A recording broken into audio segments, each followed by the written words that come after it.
La vie est finie pour toi, tu resteras dans la neige. 28 coups de baïonnette, 5 balles de fusil. Il est triste, ce nouveau vêtement que j'ai cousu. Elle aime, elle aime le sang, notre terre russe. C'était le temps où le seul à sourire était le mort, heureux d'être en repos. Leningrad n'était plus qu'une annexe inutile, attachée à ses prisons. Rendus fous par les supplices, les condamnés avançaient en rang, et les sifflets des locomotives chantaient la brève chanson de l'adieu. Des étoiles de mort brillaient dans notre ciel.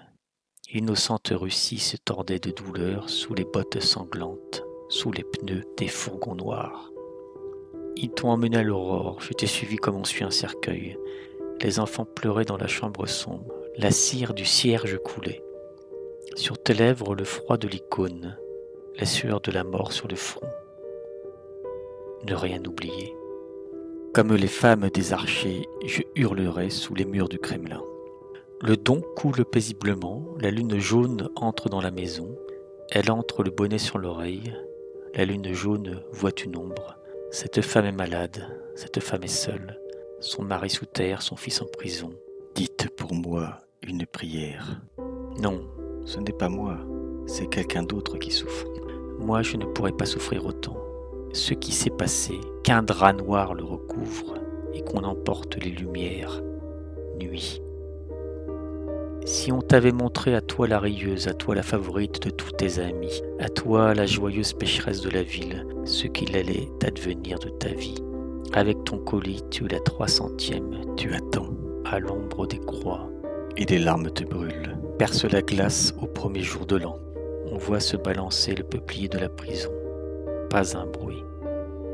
Là-bas, il est mis fin à combien de vies innocentes. Voilà 17 mois que je crie, que je t'appelle pour que tu reviennes. Je me suis jeté aux pieds des bourreaux. Tu es mon fils et mon effroi.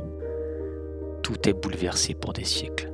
Ce n'est pas moi maintenant qui vais savoir ce qui est bête, brute, ce qui est être humain. Et si nous attendrons longtemps l'exécution. Il n'y a plus que des fleurs somptueuses, le cliquetis des encensoirs, des traces qui mènent quelque part vers nulle part. Elle me regarde droit dans les yeux. Elle me promet pour bientôt la mort, cette étoile énorme. Les semaines passent légères. Je ne comprends pas ce qui s'est passé. Comment les nuits blanches, mon petit gars, t'ont regardé dans ta prison. Une fois encore, elle te regarde de leur œil brûlant d'épervier. Elle te parle de ta grande croix et de ta mort. Le mot est tombé comme une pierre sur mon cœur qui vit encore. Rien à dire, j'étais prête. Il faut bien vivre avec ça. J'ai beaucoup à faire aujourd'hui. Il faut tuer toute la mémoire. Il faut que l'âme devienne pierre. Il faut apprendre à vivre encore. Mais non, il fait chaud. L'été murmure. C'est comme une fête là dehors. Il y a longtemps que j'y pensais, à ce jour clair, à cette maison vide. Tu finiras bien par venir. Pourquoi pas maintenant? Je t'attends, je n'en peux plus. J'ai éteint la lumière, j'ai ouvert la porte pour toi. Tu es simple et merveilleuse. Prends la forme que tu voudras. Sois l'obus qui casse tout et qui crache son poison. Sois le bandit furtif qui manie bien son casse-tête. Sois les vapeurs toxiques du typhus. Ou bien sois cette légende que tu as forgée qui, jusqu'à la nausée, nous est connue. Que je voie le dessus d'un bonnet bleu ciel et le chef d'îlot blême de peur. Tout m'est égal à présent. Yenisei écume et l'étoile polaire brille. La lueur bleue de ses yeux bien-aimés, l'effroi dernier l'obscurcit. La folie a couvert de son aile déjà la moitié de mon âme. Elle m'a fait boire son vin de feu, elle m'entraîne vers la vallée noire. J'ai compris que je devais accepter qu'elle ait gagné. C'est que j'écoutais mon délire qui me semble celui d'une autre. Je n'aurai pas la permission, avec moi je n'emporterai rien. À quoi sert de supplier, de les ennuyer avec mes plaintes? Rien. Ni les yeux effrayants de mon fils, souffrance qui s'est faite pierre, ni le jour où l'orage est venu, ni le moment de la visite à la prison, ni la douce fraîcheur des mains, ni les ombres tremblantes des tilleuls, ni ce bruit léger au loin, les derniers mots qui veulent consoler. Le cœur des anges a célébré leur hôte, et les cieux se sont embrasés. Il a dit à son père, pourquoi m'as-tu abandonné? À sa mère, ne pleure pas sur moi. Madeleine sanglotait, se tordait dans les affres. Le disciple bien-aimé était devenu pierre, mais vers l'endroit où la mer se taisait, personne n'osait lever les yeux. J'ai su comment les visages se défont, comment on voit la terreur sous les paupières, comment des pages d'écriture au poinçon font ressortir sur les joues la douleur, comment les boucles noires ou cendrées ressemblent soudain à du métal blanc. Le sourire s'éteint sur les lèvres dociles et la peur tremble dans un petit rire sec.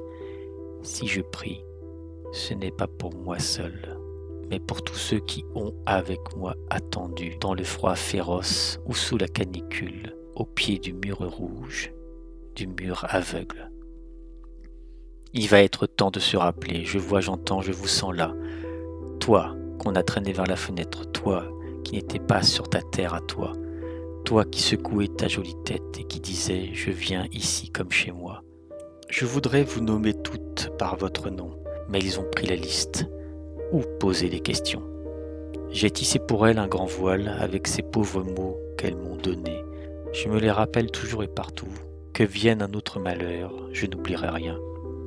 Et si l'on bâillonne ma bouche torturée, à travers laquelle crient des millions d'êtres, alors qu'on est de moi semblable mémoire à la veille du jour anniversaire, et si je ne sais quand, dans ce pays, on songe à me dresser une statue, je donne mon accord pour la cérémonie, mais j'y mets une condition. Qu'on la place non pas près de la mer qui m'a vu naître, avec la mer tous les liens sont rompus, non dans le parc des souverains près de la souche où me cherche une ombre inconsolable, mais ici, où j'ai attendu 300 heures, sans que pour moi s'ouvrent les verrous. C'est que j'ai peur, dans la mort bienheureuse, d'oublier quel bruit faisaient les fourgons noirs, d'oublier la porte qu'on claquait affreusement, et la vieille qui hurlait comme une bête blessée. Que des paupières de bronze immobiles, la neige en fondant coule comme des larmes, que le pigeon de la prison recoule au loin, et que sur la Neva glissent doucement les bateaux.